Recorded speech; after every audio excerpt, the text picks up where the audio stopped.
Hi, I'm Dr. Leif Smith. Today I wanted to talk a little bit about what I call experimentation.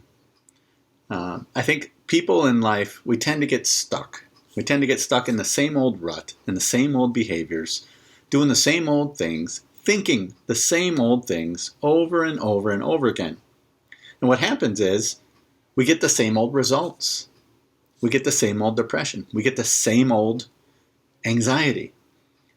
And so I thought doing a video and doing a little talk about experimentation and how you can use the power of doing experiments in your life can really change that, can really stop that pattern from developing even further, and can really take your life in a different trajectory than the trajectory it is in now.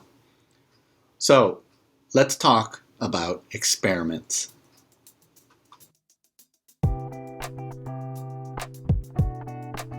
Okay, so I want to talk a little bit about the power of experiments, right? Now, what do I mean? Well, it's very simple. You can call this a thought experiment. You can also call them behavioral experiments. But a lot of times when I'm working with clients and I'm talking to them, they keep doing the same things over and over and wondering why they keep getting anxious, or wonder why they keep staying depressed. Right? So they keep seeking out the same sort of people to date, for example. And they wonder why it doesn't work. They keep choosing people that are selfish. They keep choosing people that are lazy. They keep choosing people that don't want to get married and they want to get married. And then they wonder why, after 3 or 4 or 5 dating partners, why it's not working. And to me, it comes down to, what would happen if you did something different? What would happen if you did an experiment? The experiment in this case could be, what if I dated someone different? What if I chose someone different? What if I didn't always go for tall, dark, and handsome? What if I went for short, blonde, and stupid?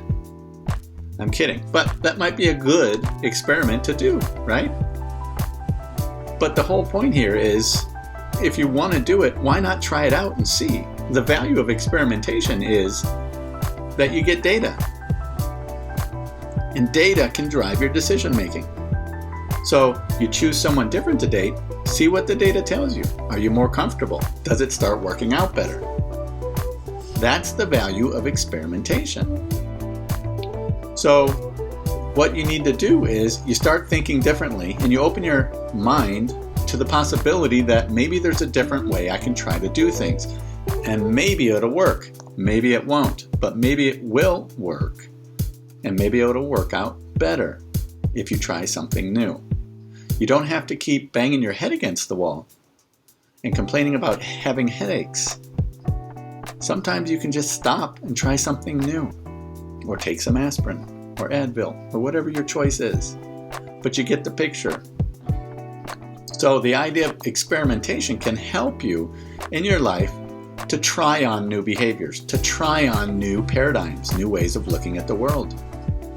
It's a very powerful concept, and to me it opens up a world of possibilities, and alongside that is a lot of hope for the future.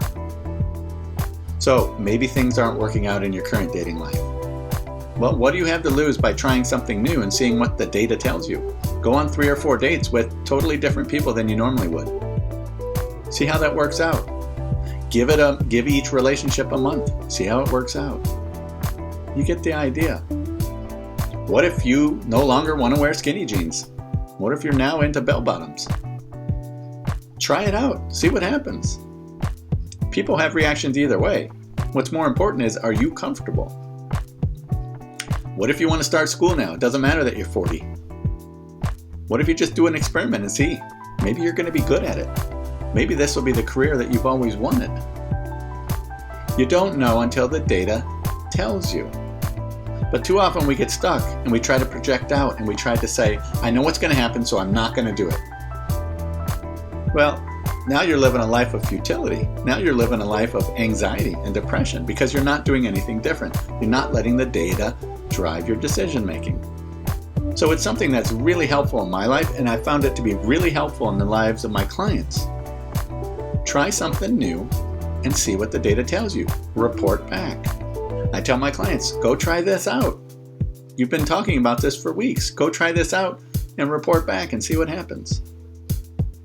Most decisions in life, keep this in mind, can be redecided. So you can go back and redo it. So you make a decision to move somewhere new. You don't like the new place? Well, you can move back, or you can move to another place.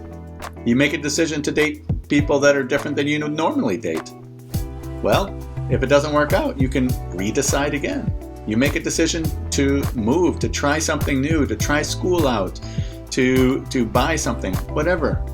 Especially with buying, right? Amazon will take everything back. So you can always redecide with that. But you get the point. The point is, trying something new opens up a world of possibilities, and it opens up a world of data. And the data is reality. The data is going to tell you whether stuff works or not, whether it helps or doesn't help. And so that's why I try to stay away from the idea of me being an ultimate expert on my clients' lives. And I try to steer them towards them being an expert on analyzing the data in their life as they try new and improved experiments. So that's my thought on experimentation and how it can improve your life. Let me know in the comments what you think, how you have done that in your own life. And if you are not a subscriber, please subscribe, and I will see you in the next video. I'm Dr. Leif Smith.